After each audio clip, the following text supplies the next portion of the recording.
Художник Иван Беливин, путешествуя по русскому северу, нарисовал вот эту колоколью. Билибин написал в своем дневнике, что она доживает свои последние дни. Вот, 1904 год, погост Цивозера.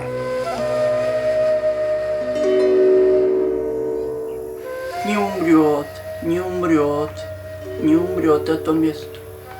Никогда, у меня и татенька говорил, никогда Цивозера не умрет, никогда. Колоколенка будет стоять, будет стоять. Без одного годика все, эти двери-то ведь были большие, ведь мы не сгибаясь ходили. Она в землю росла, в землю росла. И хорошая это была лестница, высокая лестница, а там такой карниз.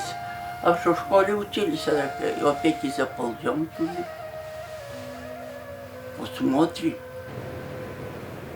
У нас раньше ведь река-то не так шла-то, а теперь-то она вон где, и стало все мели. Мы худое время, дедушки родились, худое. Теперь лес-то у нас вырубили. Вырубает лес, у нас теперь уж скоро это будет пустыня. Пустыня будет. У нас столько было белого гриба, все говорили. Царство белого гриба, а теперь где грибы-то? У нас все погибло, ни ягод, ничего не будет. А ведь такая красота была. А теперь-то вон, все поля в елках, да в березах. Нигде не пашется. А потом все равно наладится. Все равно наладится. Жизнь тут большая будет. Боюсь, что не дожить мне. Мне 84-й год. Хватит больше ничего не пиши. Да, мы зимой только двоим в этот день.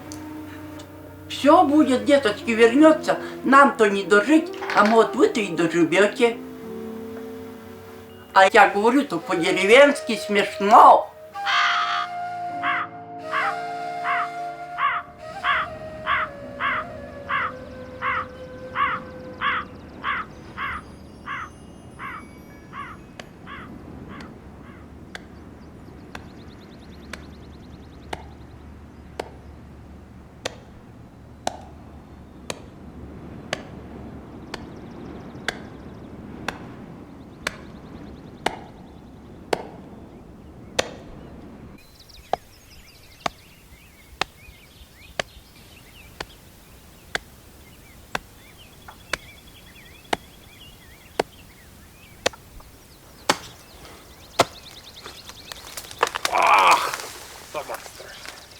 Такая поговорка, да?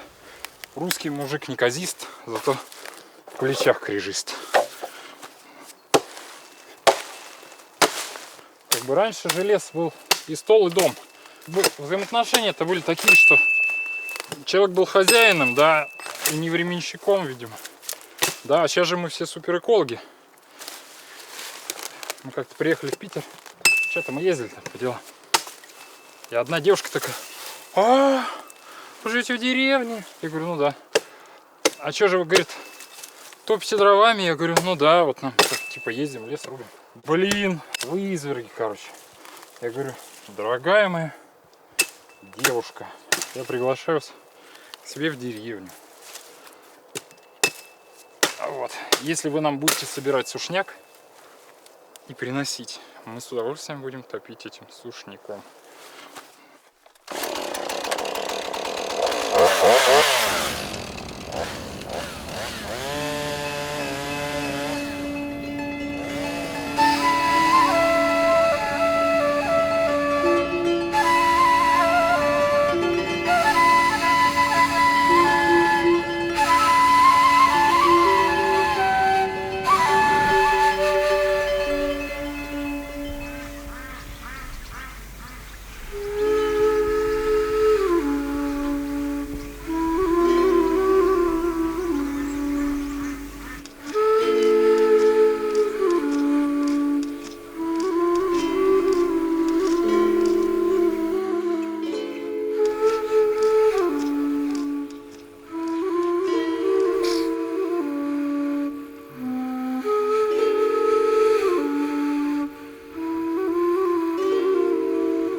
ну, из Петербурга был у нас отпуск, и мы решили по часовням и по церквям северным прокатиться.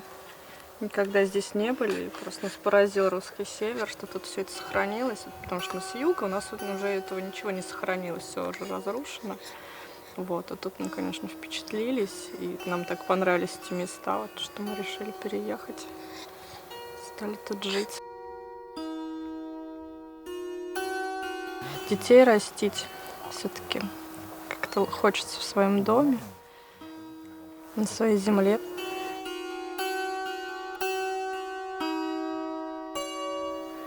А вот ради общения мы водим их в садик, чтобы у нас там в социуме развивалось. В человеческом. Да. Я помню, переехали, и тут это чистили вообще хреново все это. И такой, что-то там с кем-то я переписывался, с Ленкой, что ли. Я говорю, ну вот, ездили в райцентр. Она такая, что-то... Я не понял сначала прикола. Говорит, людей видела? Я говорю, да. Целовал. Я говорю, да ну нет.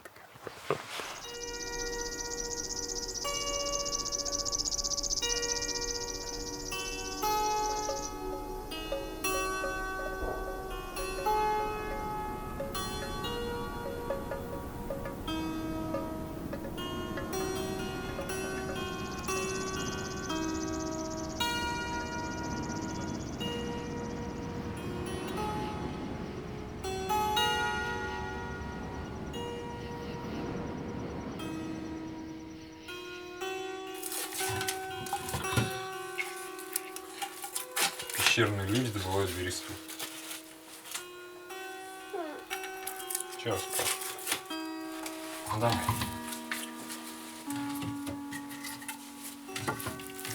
В телевизоре говорят, что вот это не нравится.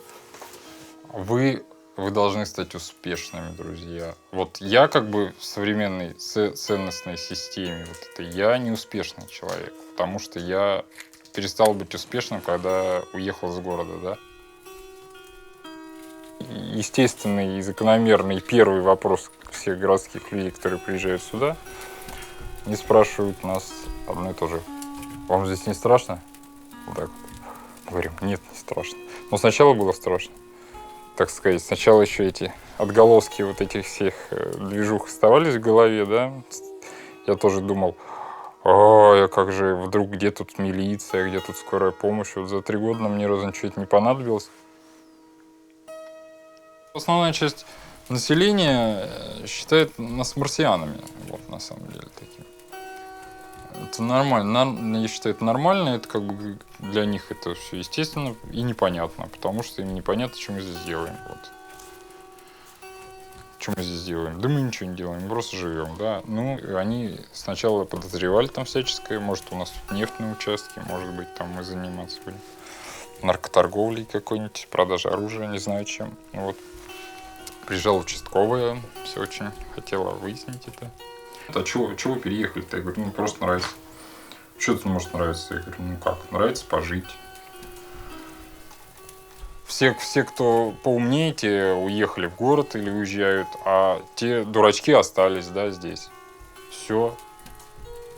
То есть, как бы, если самооценка человека такая, что, блин, вот надо ехать туда, да, вот.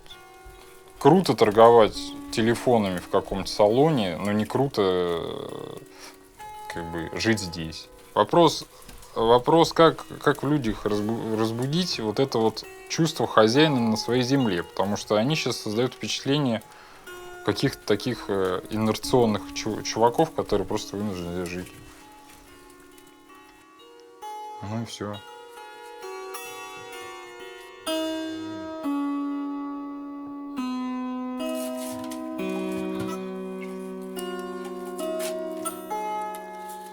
Момент экспериментальный, вот, был и есть. Я считаю, что эксперимент продолжается.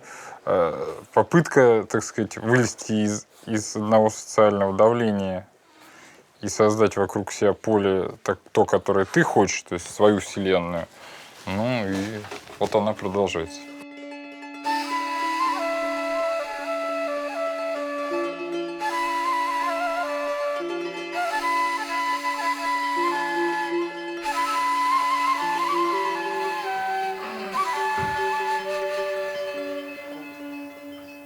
говорил один товарищ, какой я, такая партия. Вот какой я, такой русский север. Да, вот здесь, например, да, если вы считаете, что здесь русский север, то вот мой русский север. Вот и все.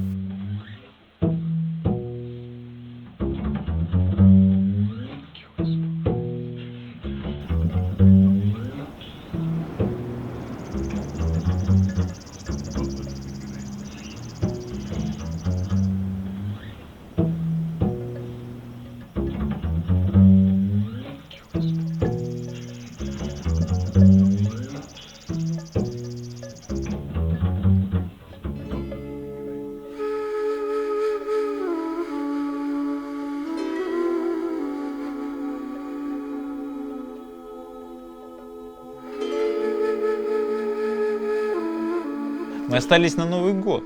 Вообще, мы до Нового года хотели дожить. Просто стало холодно. А после Нового года мы решили дальше остаться. Но мы уже пережили самые холода, что нам было дальше? Да, мы не ожидали, что будет холодно. Да, в ноябре было минус 36. Дом у нас был не утеплен, и нам было жестко.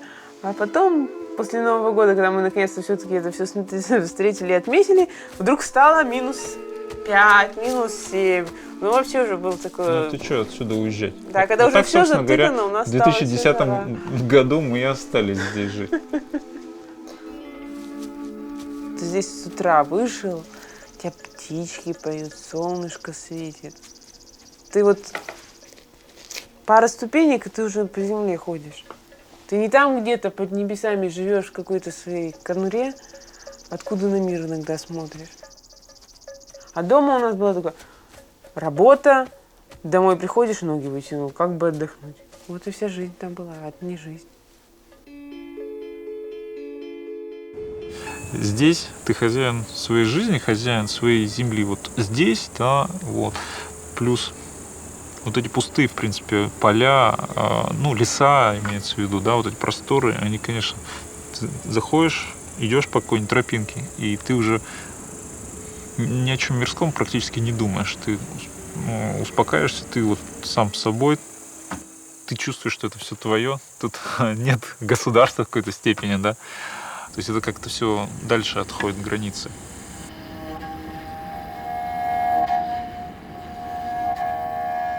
На русском севере люди не выживали.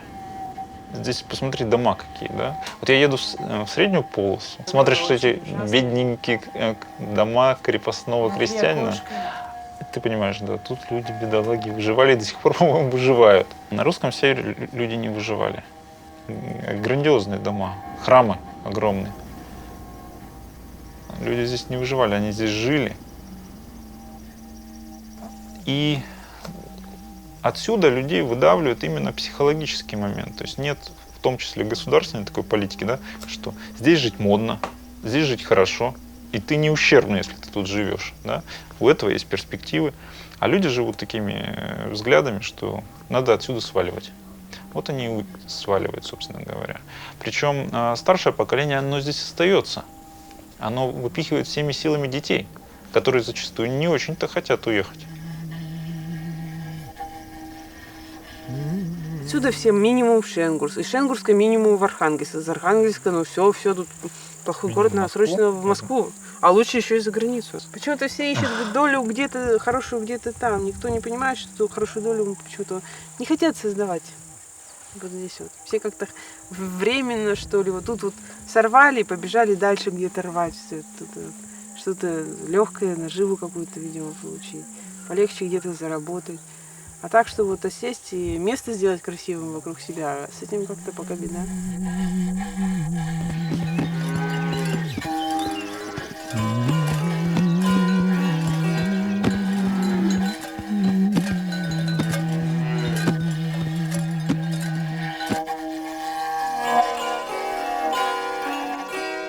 Вся наша работа в интернете фактически, да. И вот сидишь за столом, за старинный стол, старинный стул, компьютер современный, смотришь на просторы, на юг, иногда там конь пасется, глаза отдыхают.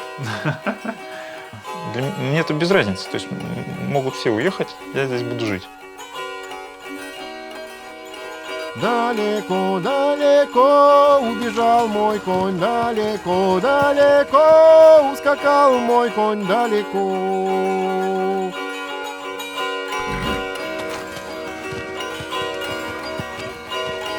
Далеко, далеко не догнать его, далеко, далеко не поймать его, далеко.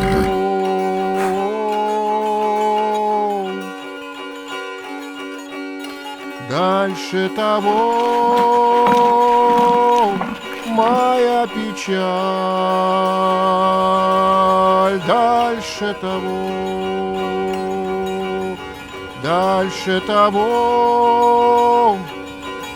моя тоска,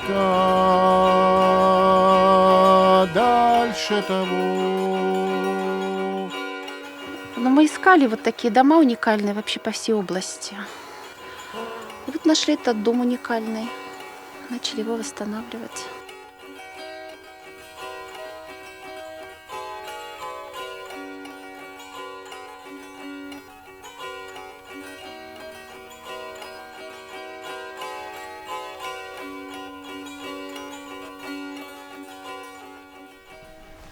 Ну, я с Вологды,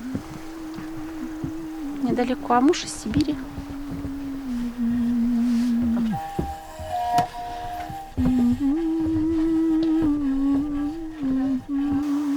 Очень хорошо думается здесь о вечном.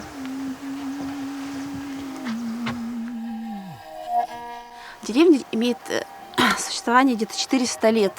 Была летопись, которая велась со времен Рогача, то есть она велась 400 лет. И вот то ли это 28-й год был, то ли ну где-то вот или 30-й, эту летопись сожгли как бы на глазах у всей деревни.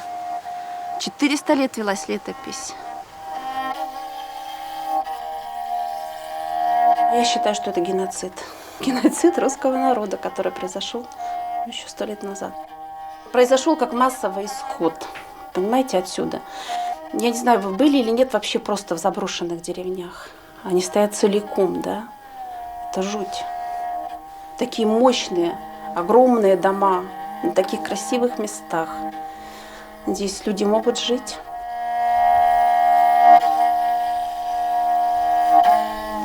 Можно попробовать в этот зайти. Где здесь вход? Я в нем не был. Да, где здесь вход? Думаю, с этой стороны. Нет, с этой стороны вход. Можно влезть через окно на самом деле. Но...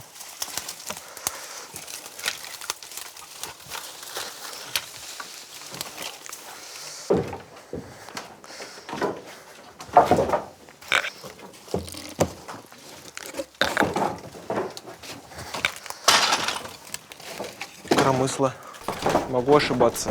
Да, видимо, коромысло. Наверное, воду носить коромысло.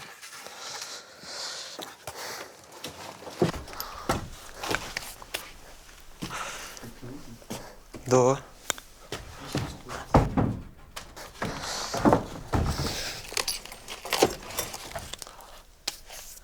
Ого.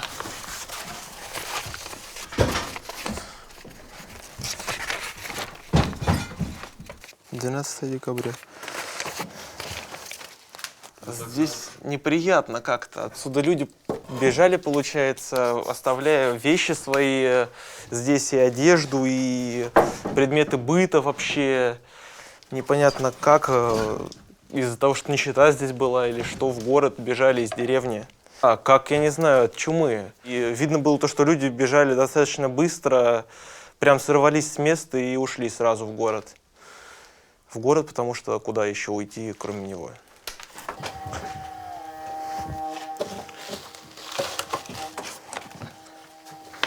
Здесь катки с углем, кровать здесь. Здорово. Это шерсть для того, чтобы из нее делать нитки, что ли? Да. Круто. Шерсть сохранилась.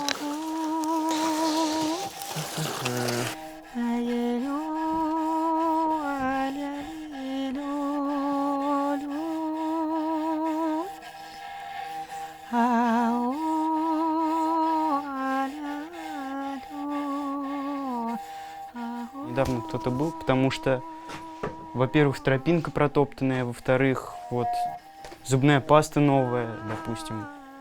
Вот бревна новые совершенно лежат, в печь их положил кто-то. Приезжают мародеры, собирают наиболее ценные вещи и увозят, в общем, отсюда. Местные жители стараются бороться с этим, но тут же никого нету, некому следить. Расписная, еще роспись видна.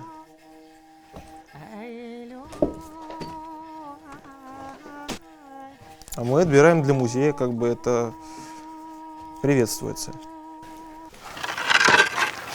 Вот прихваты в хорошем состоянии, в принципе. Это вот мы вынесли самые ценные вещи из 3 домов в одной деревне.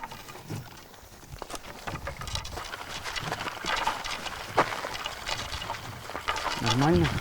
Да, порядок.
Вот мы где живем туда.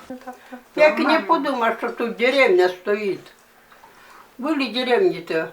3 деревни нарушились. Все были деревни, да. Дальше там лес уж, нет никого. Пуди давай, пуди. Коля, расскажи давай. Расскажи, ничего не рассказывай. Я говорю ради Христа. Единственное русское население, которое осталось сейчас в России, вот только у нас. Я просто вам объясняю, что потому что поляки до нас не дошли, Наполеон не дошел. Вторая, у нас как шары самые такие русские остались. И те, кто на как-то под ноготь всех пустить. Ну зачем? Пусть русские эти поживут еще немножко на российской-то земле. Вот. Раз деревня, 2 деревня, 3 деревни. Не стало их вообще. А раньше-то, допустим, после Второй мировой войны эти деревни стояли, а сейчас их не стало. Так почему? Потому что от политики нашей партии, ну как это, кто ведет эту, так, от этого все это ведется-то. Исчезают деревни-то. У нас по району уже сколько? 10 колхозов исчезло вообще. Вот. Мы бы рады бы работать, ну как. А мы-то что, мы живем тут потихонечку, так это, тельшим. Ну ты даже не знаешь такого слова, тельшим. Тельшим это значит немножко потихонечку живем.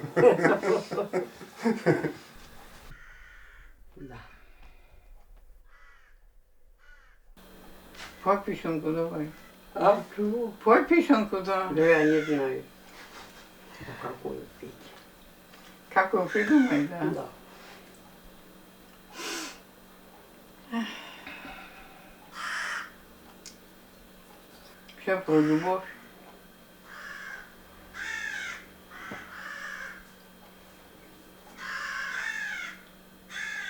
«240 песен знаем, все сейчас перепою.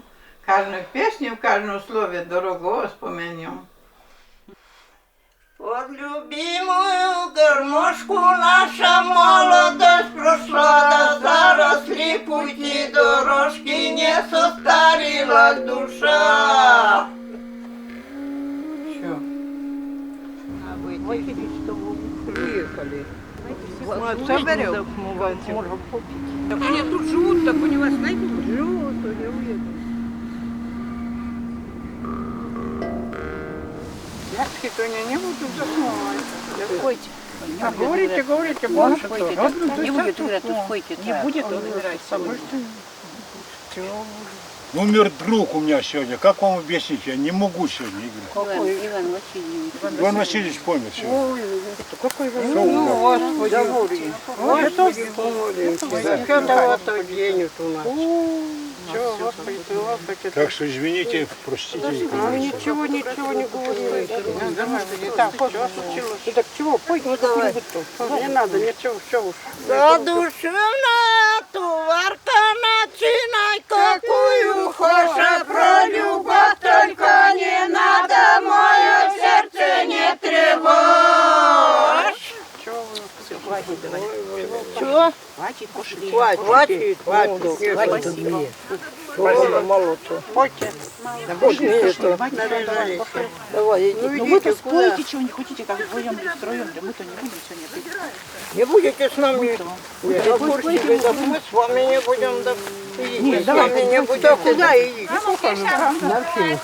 Дверей пробежайте. Обязательно. Ну, всех похоже. Как то все Порепетировать разве? что вы уехали. Вы быстро уехали тогда. Мы остались. Мы тут что побудем, так. Мы отца берем, можем попить. Деревня моя, деревенька родная, где мы родились и где мы росли, где жили родители наши, давно в уши жизни ушли. Деревня ты наша, сколь ты красиво под цветом черему была, а теперь заросли наши улицы тополями высокими, все дорожки, тропиночки, что к родному порогу вели. Теперь окружают леса и поляны, лесные поляны с перелеском берез. Да хочется снова в края те родные, становится сердцу тревожно до слез. Да хочется снова в края те родные, становится сердцу тревожно до слез.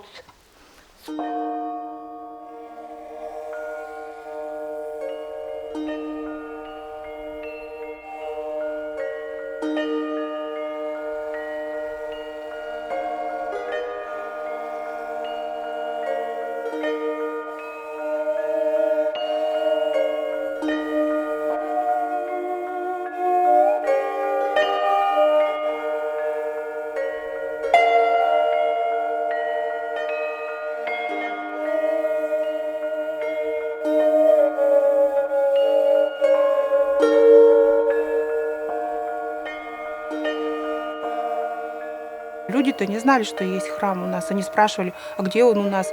Какой храм тут? Ты про чего говоришь-то про такое? Люди говорили, что это ведь склад. Какой же это храм? Склад же это. Другие говорили, что это же клуб. Мы же туда ходили в молодости плясать, это не церковь. А кто-то так и вспоминал, что вроде бы церковь-то тут и была.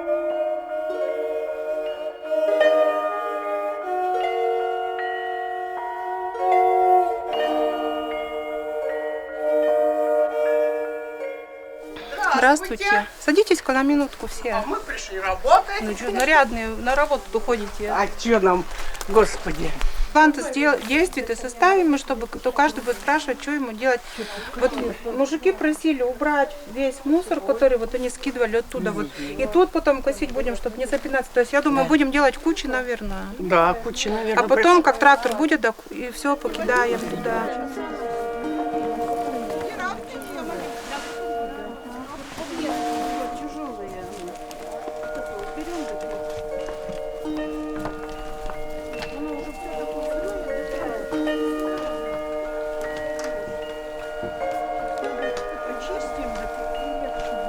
В деревне живем всю жизнь, так мы тут привыкли, как сказать, заниматься такой работой. Раз надо, значит надо. Да, для себя ведь делаем, для потомков. Сами скоро сдохнем, а потомки тут жить не станут. Да, Ну, сдохнем. Мы, по крайней мере, не сдохнем, а умрем. Сдохнут как так, мухи. Всякое, я думаю, что делаем. Мы потому что тут в гостях, а на том свете мы уйдем навечно. Так что надо здесь подольше пожить. Этому порадоваться.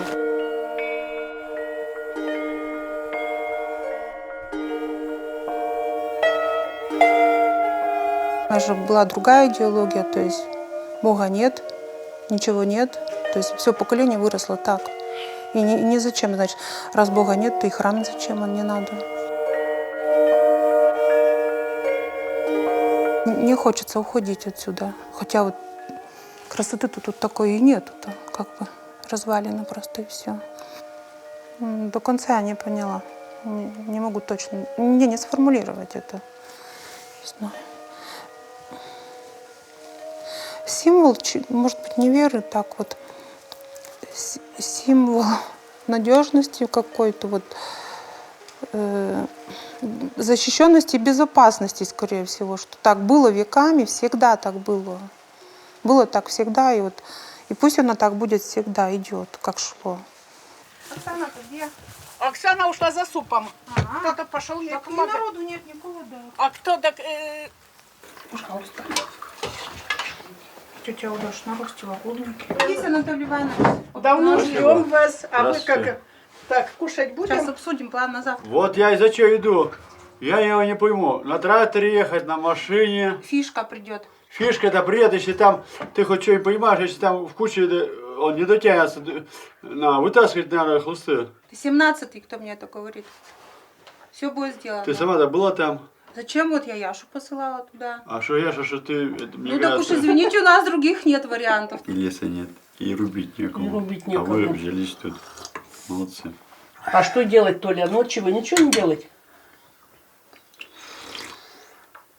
Молодцы. Вот сейчас в церковь ударились правильно. Надо в что-то верить. Сначала ломали, а потом стали... Да. И вот приезжает ты с Володы и говорит, почему купол продырявился? Я говорю, а раньше все праздники были, если ты помнишь, он все в этом на локе стреляли. А были все винтовки, даже было 4 винтовки. А вообще постреляй, помешай, а потом по куполу, потому что сейчас бы никто в церковь не стрелял. А раньше было. Да. Стреляли все по куполу. И вот только из этого дзинь его стреляли, купол первый рухнул, все провалилось. А полили-то все и все. Я не верю в Бога. У меня Танька верила, молилась, ее нету, ее в Москве зарезали в центре столицы. Да, ты знаешь, как раньше в школе, вот ты не училась, а я учился, то вы говорили, что церковь это, что говорить, пионерский галстук надо, тебе звездочку в вешали. А церковь это зло было. Клуб, потом зернохранилище, Потом по-моему, хранилище, да? Что, ты ходила в этот клуб? А как же не ходила-то? Что делала? Отплясывали, Кино смотрели, кино было. плясали. Вот. Ну не задумывались просто. Да. Да. Ты знаешь, милая, я тебе что скажу вам? Вот ты хоть убежаетесь, хоть нет. Вот я раньше начал работать, чем ходить. Меня подсаживали на лошадь и бароне. И тогда было не до церкви. Сейчас вот ей, тебе, скажи, иди-ка, да ты, папа, мама у тебя обказывается, скажет ребенка. Она встала. И в 9 часов утра вставай. Время 9 вечера, еще там стая стажеры еще уважают. Да вот тебе не представить, как мы работали-то. Да. Это мое поколение. Их не постарше там Ну, у нас вообще, да. И знаешь, как пахали до слез. Бежим в клуб-то, хоть в это, примерно, там еще кино кончилось, сопли на кулак и домой. Вот такой, когда дождик, вот. Ты не представляешь, как пахали. У меня с 5 годов в трудовой книжке, с 5 лет, а еще писали на родине, потому что у нас ведь до матери был уродник. Поняла? А сейчас что не жить, то сейчас делать ничего не надо. Сейчас жизнь такая, в Бога верит, да, вот купить.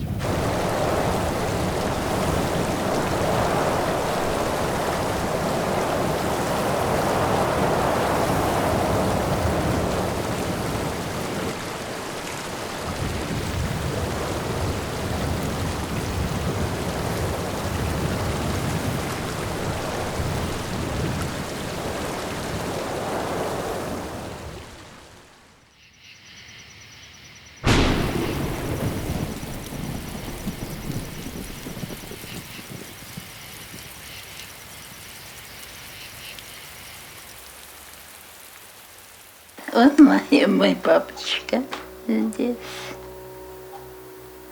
Он папа вверху. Папочка хороший, добрый был.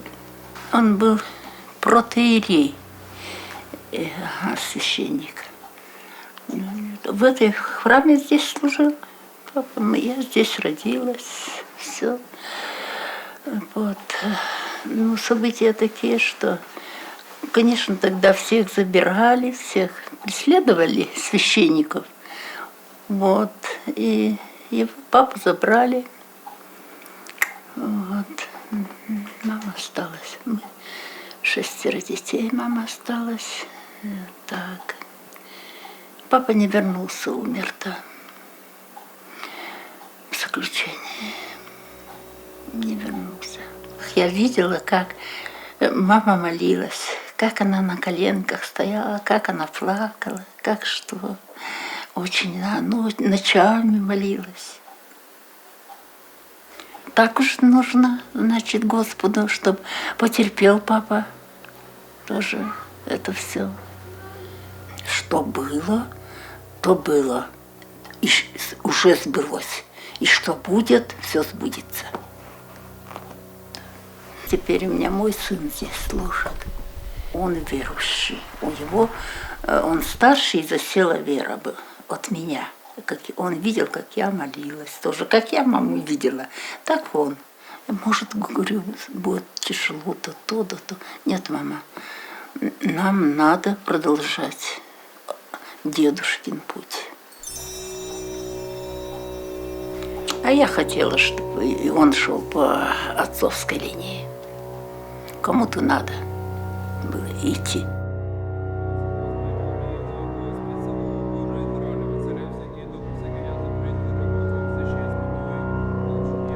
Нужна вера для русского севера. Вера, это крепкое дело. Вера нужна.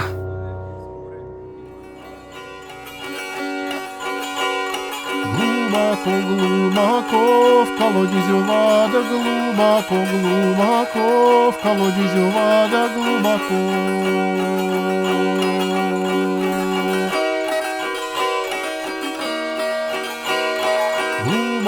Глубоко под землей руда, глубоко под землей руда, глубоко.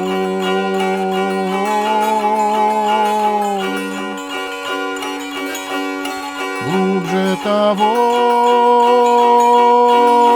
мое горе, глубже того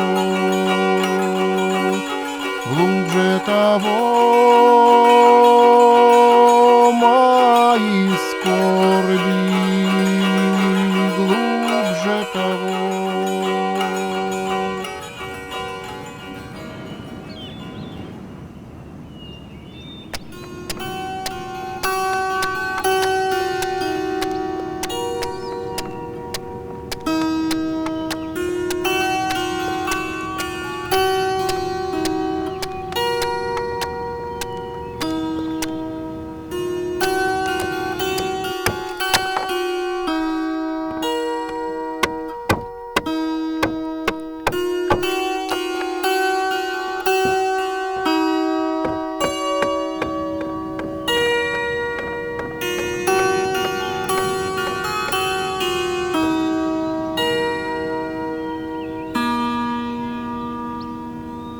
Вот эти храмы, это как наши блокпосты на нашей земле. Пока они стоят, это наша земля, я так считаю.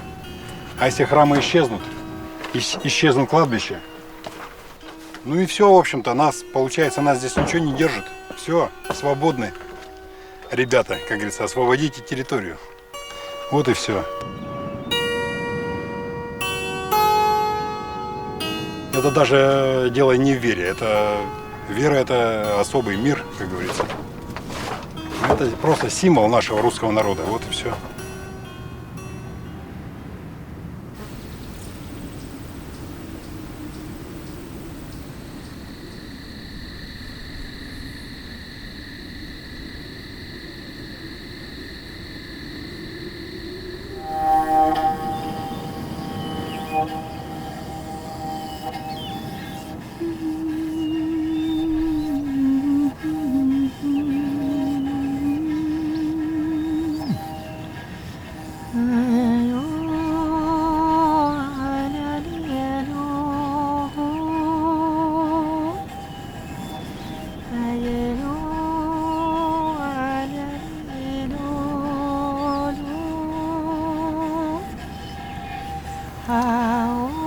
Погибает красота, и хотелось это восстановить, чтобы это не погибло, чтобы это осталось. Ну, то же самое, как лежит больной человек, допустим, умирает, да? Ему надо оказать помощь, чтобы он не умер, так? Врач что делает? Он его лечит, а мы пытаемся лечить храмы.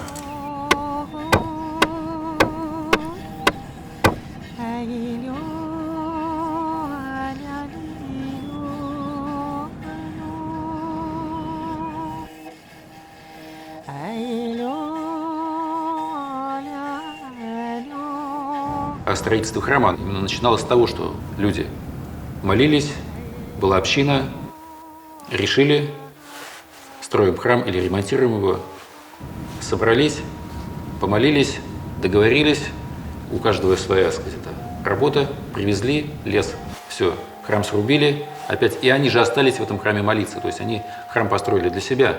Они за ним следили, они его украшали, они же все вот эти местные крестьяне, они были искусственными столярами, кто-то был иконописец. То есть они вот опять силами одного села могли построить храм. И это было нужно, они это умели, они это хотели. А сейчас у нас ситуация совершенно другая, да? Людей практически не осталось. Среди них верующих тоже не так много. Да, а эти верующие, у них уже и сил нет. Силами меценатов эти храмы не восстановить, потому что нужны очень большие деньги. Должно это делать государство. Вот.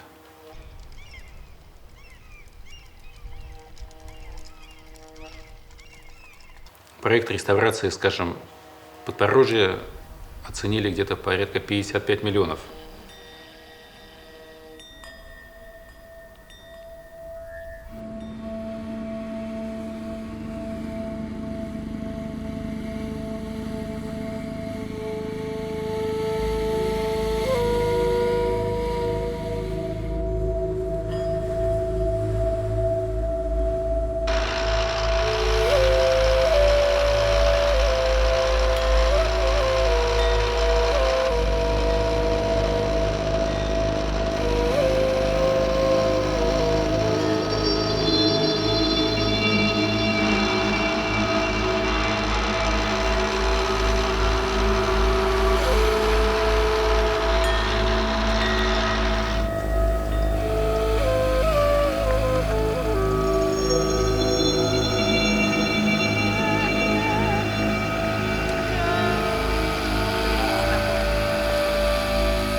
Ну, я бы сгонял оттуда.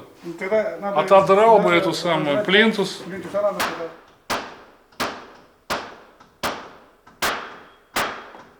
Главная причина того, что происходит там в государстве с сохранением памятников, с реставрацией, Главная причина состоит в том, что существует система тендеров.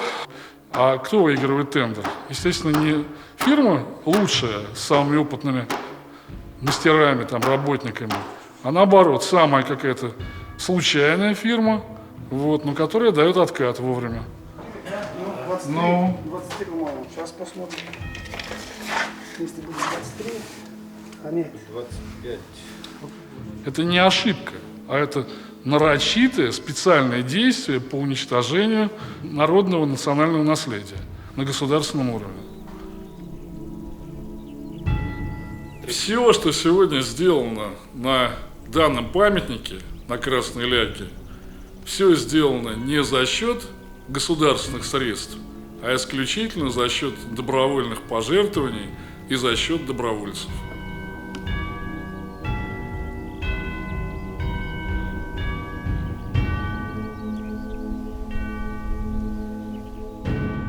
С 1987 года я занимаюсь реставрацией деревянного зодчества. Это примерно 27 лет. Вот в Норвегии там осталось 28 кирх столбовых, и они их охраняют пуще зеницы ока. У нас, в общем-то, страна гораздо больше. Памятников было в свое время гораздо больше, чем в Норвегии. Вот, а осталось примерно столько же. Вот, и мы их охраняем настолько плохо, заботимся о них настолько плохо.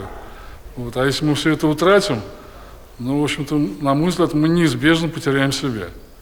То есть никаких русских не будет как таковых, потому что это настолько наше, вот, что если мы от него, так сказать, добровольно отказываемся, то все, привет, уже нас не будет.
Сейчас веры такой уже нет у людей.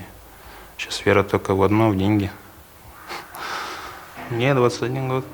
Я занимаюсь 5 лет этой церкви. То, что как бы здесь вырос, свое родное. Я считаю, если будет установлена церковь, если будет, как говорится, она будет стоять, то и будет жить, как говорится, деревня будет жить. Мне так кажется. Потому что у нас так многие люди считают, что если церковь будет стоять, то есть деревня будет жить. Мы пытаемся, пытались люди что-то создать, и государство, как говорится, вставляет палки в колеса. Ну, не дают развиваться этому. Это как будто сделана такая программа, можно сказать, то, что вот если загубить весь русский север и вся деревня, не знаю, для чего это не все делают так. Догадываюсь, то, что они не знают об этом, то, что даже вообще такое что-то существует на севере, там, на верхах.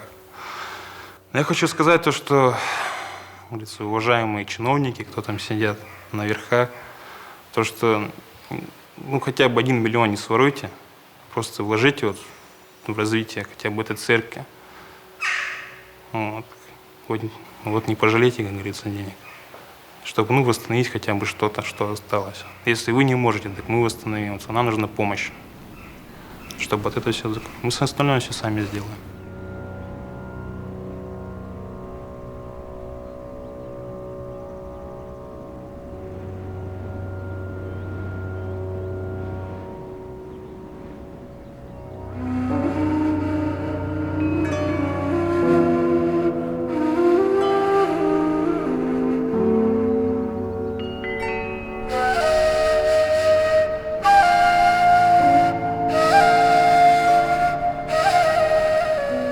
Увы, мне великогрешным и жаделы мыслями искренився, ни капли слез имея от жестосердия, ныне возникни от земли душе мы, покайся от злых дел твоих, помышляя день страшный, плачуся деяния моих лукавых, как отвещая бессмертному царю, или коим дерзновением возру на судью блудный ас, благоутробнее часы единородные души святые, помилуй меня, слава Отцу и Сыну и Святому Духу, и ныне и присно во веки веков. Аминь.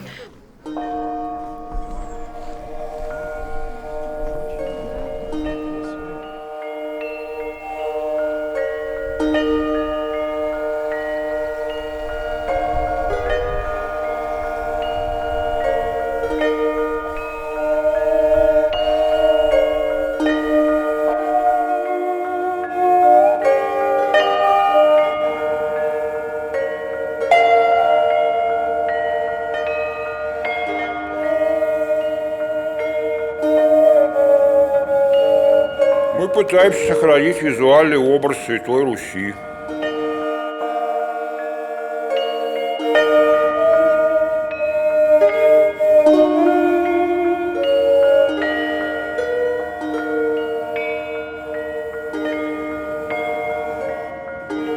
Мы недостойны вот этих святынь, которые мы трогаем как бы. Но больше вроде некому, и поэтому как-то что-то копошимся.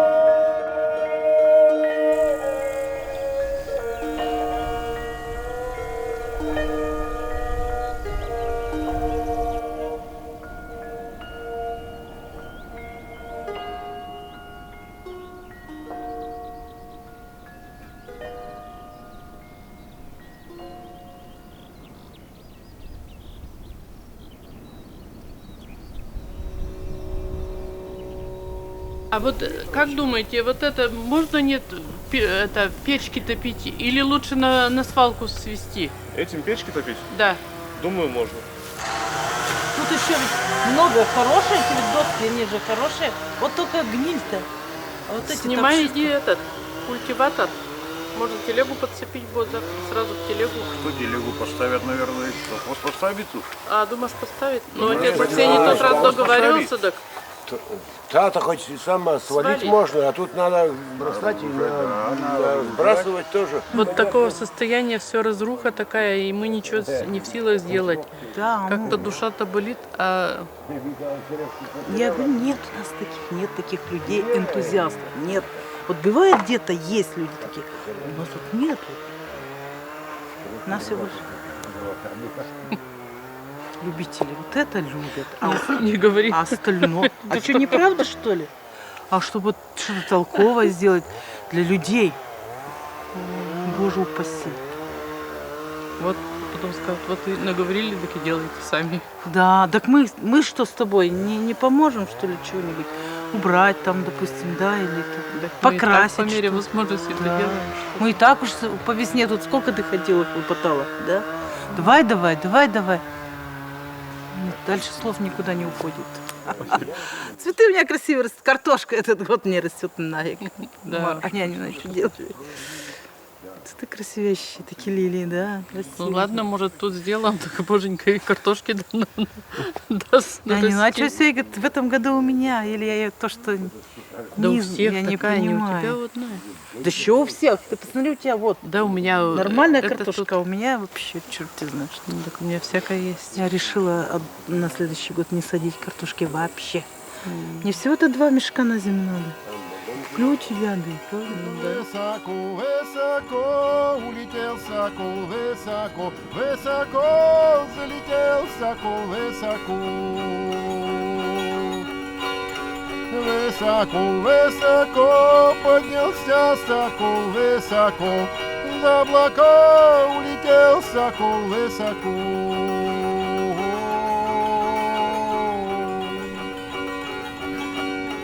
Выше того моя радость.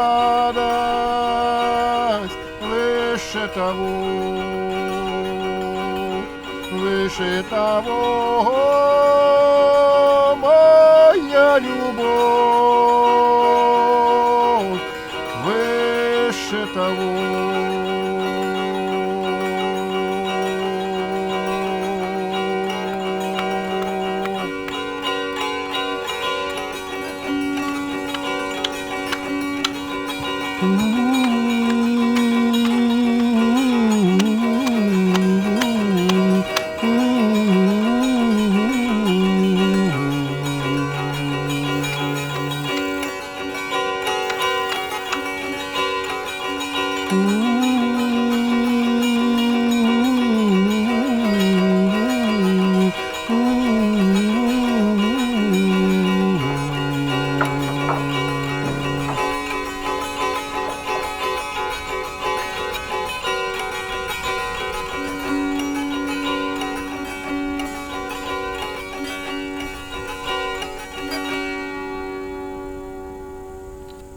У прадеда было 5 сыновей.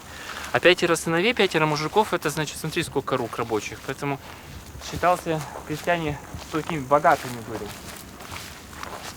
Вот здесь вот это окна, это вещевая клеть, она такая достаточно большая. И у деда моего, уже у деда, не прадеда, у деда, брат родной, он занимался, обувь шил. И вот у него здесь возле окошечек были, значит, все инструменты. Да он вот он. Да. Там обычно тут, где поставили, вот там. Это Миша? Да. И сейчас, ну как, я не люблю бородатых. Заодно тебе комплимент. Да. Ну, в чем особенность, самое-то главное? Здесь же не было крепостного права. Вот в этом смысле север, он совершенно отличается. Поэтому здесь люди достаточно свободолюбивы. Потому что люди, те, кто здесь жили на севере, они с Богом жили. Вообще в деревне без Бога прожить невозможно. Вообще невозможно. Человек начинает спиваться. Ну, ум-то надо чем-то занимать. Когда в архиве работал по Богословскому монастырю, нашел грамоту 1630 года митрополичу, благословенную на строительство храма. И он там говорит о размерах, значит, столько-то там сажений, аршин там в длину, в ширину, столько-то куполов. А дальше приписка: а в остальном строить, как тому подобает мера и красота. А сейчас у нас ни меры и ни красоты.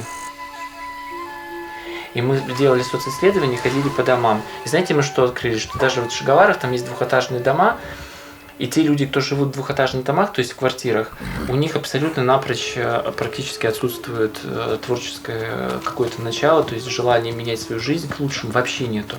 И те, кто живут наоборот в своих частных домах, у них постоянное стремление к какому-то улучшению.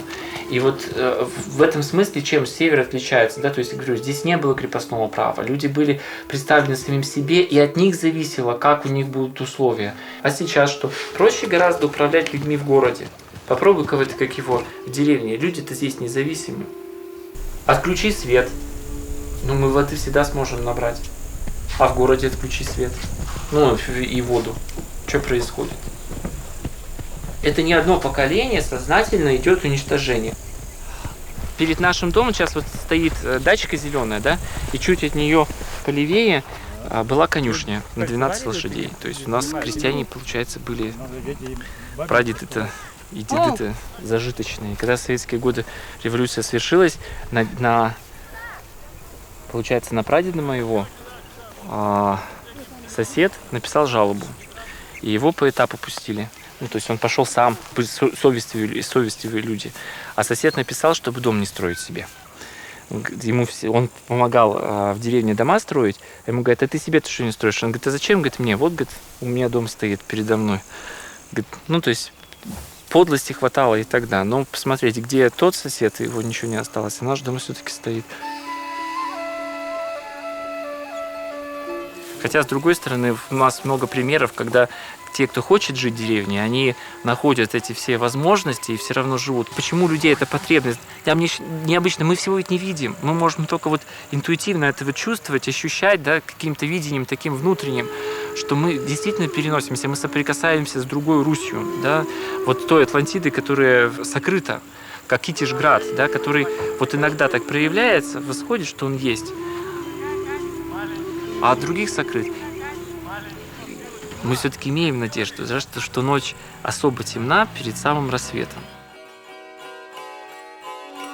Широко, широко разлилась река, широко, широко разлилась река, широко.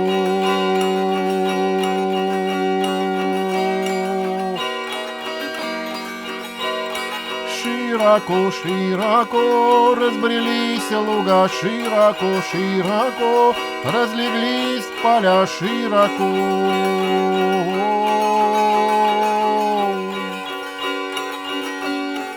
Шире того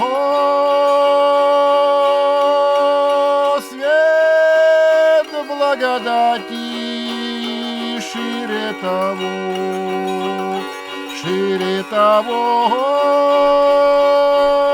мое счастье, шире того.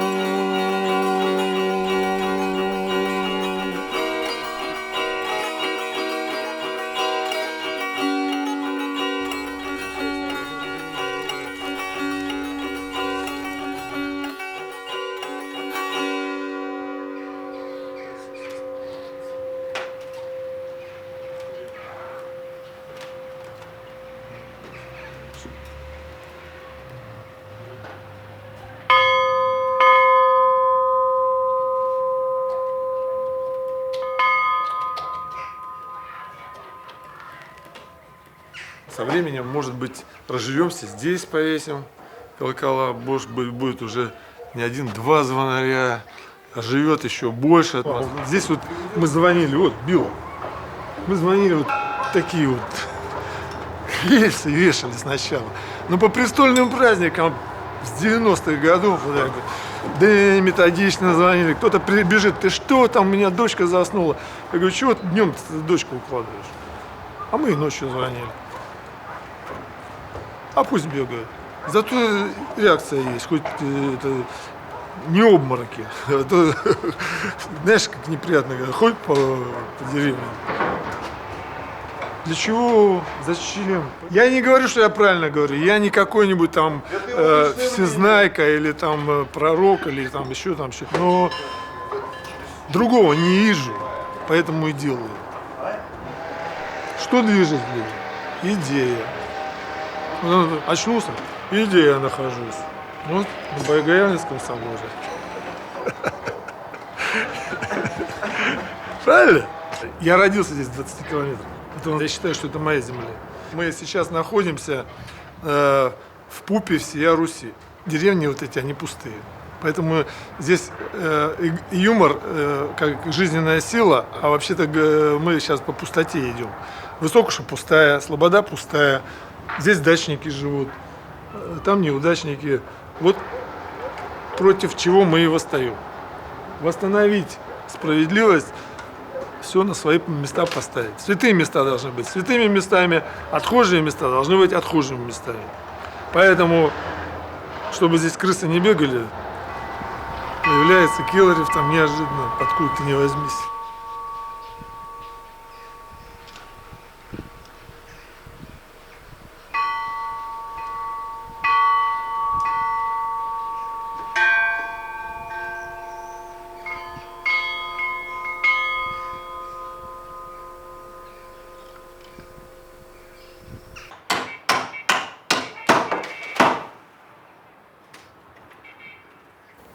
Занозу слил. Все. Вот зубы еще есть, слава богу. Въезжаешь в Пежму, вот там висел крест такой вот кривой, один упал. Ну, грустное состояние. На душе это просто понимаешь, что вот на грани стоишь. Я думаю, если встанет, значит, еще поживем. Негоже ходить по костям предков и говорить, что это прогресс. Вот по статистике вы можете поинтересоваться в Вельской неделе, там сведения с ЗАГСа, сколько родилось, сколько умерло. Кстати, сегодня я купил газету. Я вам взял слово просто проиллюстрирую. Я не знаю, я еще не читал. Я просто беру наобум. Иногда бывает тифти-тифти, как говорится, а иногда бывает Ну, во-первых, тут пропаганда всякая разная, реклама всякого ничего. Ну, вот Вельская неделя, Вельские вести еще это печатают. Я их называю сводки с фронта. Ну вот смотрите. Рождений 14, смертей 19. Это с 30 июня по 5 июля. То есть за 6 дней. За неделю. Поэтому звонить надо во все колокола, которые есть.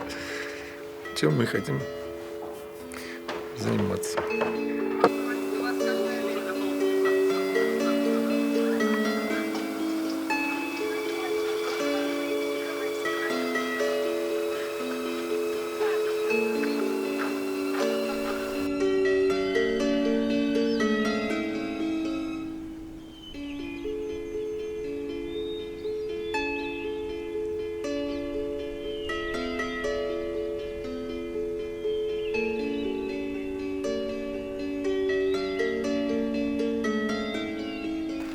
Ну а как отсюда видишь, рай?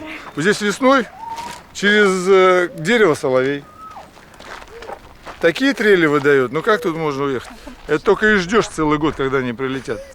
А так вот детишки у нас тут, как говорится, для них здесь раздолье. Побегать, попрыгать. Мы, конечно, глаза зажмуриваем от их прыжков. Иной раз попадается, что и коленки обдерут. Но зато инстинкт самосохранения работает. У меня дети, вот у меня сейчас одному 8 лет, значит, 6 лет, значит, 3 года и год, да? И старше 15 лет. В кого вы играете? Ну-ка скажи мне. В бандитов или еще в кого? Бандитов и копов. В кого? В копов? Вот, бандиты, копы у них. Это привнесенные те, которые из городов сюда приезжают. Это, они здесь аккумулируют идеи городские на местной среде. Мировой порядок строят разные мошенники. Говорят, что нам оденут крепкие ошейники.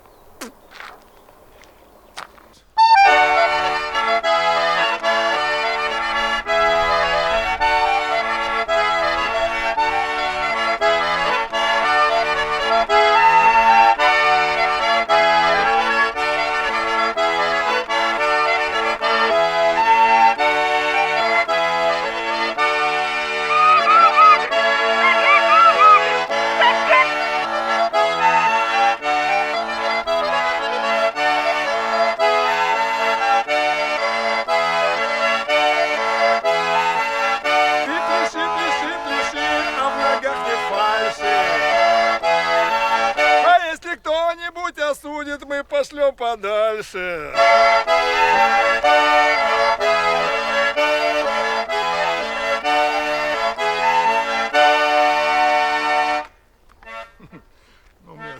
Так что еще говорить, что это Атлантида, которая ушла под воду, рановато. Я не считаю, что вот эти все упаднические направления, что деревня умерла, хотя я и сам одно время считал, что да. Чем дальше мы от традиции, от Бога, от природы, а ведь хваление этого мира, это и есть главное вообще, что можно воздать Творцу. И, соответственно, самому обогатиться. А без этого богатства ты теряешь основу, смысл жизни. А из-за этого пошли дальше пьянки, там, гулянки и прочее. И заполнение вакуума всякой мишурой, шоу и потреблением каких-то вот сиюминутных, чтобы заполнить, чтобы сейчас убежать. Это убегание от самого себя. Далеко же не убежишь. Поэтому все равно человека тянет к природе. Все равно Творец, он настолько мудро все сотворил, что человек без этой мудрости не может жить. Он истощается, вот он, ну, накопил себе какой-то потенциал там, и дали ему еще предки что-то, он еще там может прожечь. Но эти таланты это не умножаются, он не прибавляет, он тратит. Когда полностью обесточит все, он приходит к разбитому корыту, и в результате получается, что бессмысленная жизнь, для чего жил, что надо, и начинает разбираться к старости, а уже поздно. Я думал, что я успею, но мне в этом году 60, а мне сыну год. Я рискую всем, но оправдывать себя тем, что ты еще там поживешь, это слабое оправдание. Я единственное оправдываю тем, что он и молодых сколько. А у тебя есть потенциал, так давай, не скули. Действуй.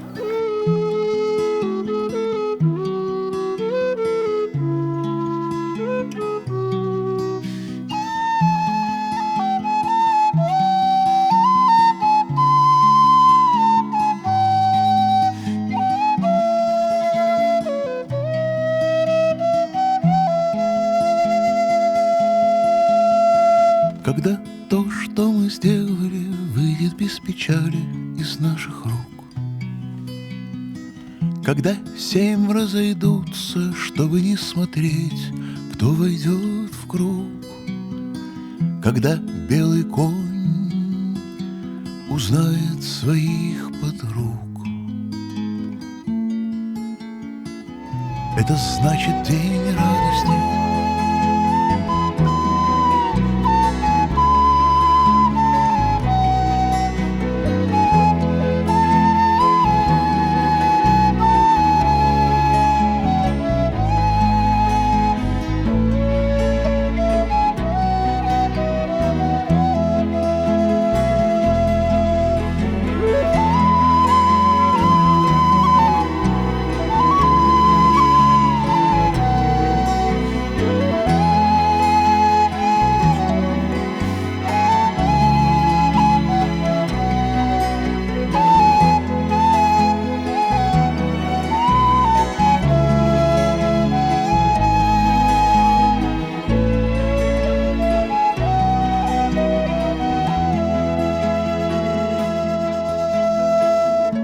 Теперь, когда растаяла пыль под копытами волчьей зари,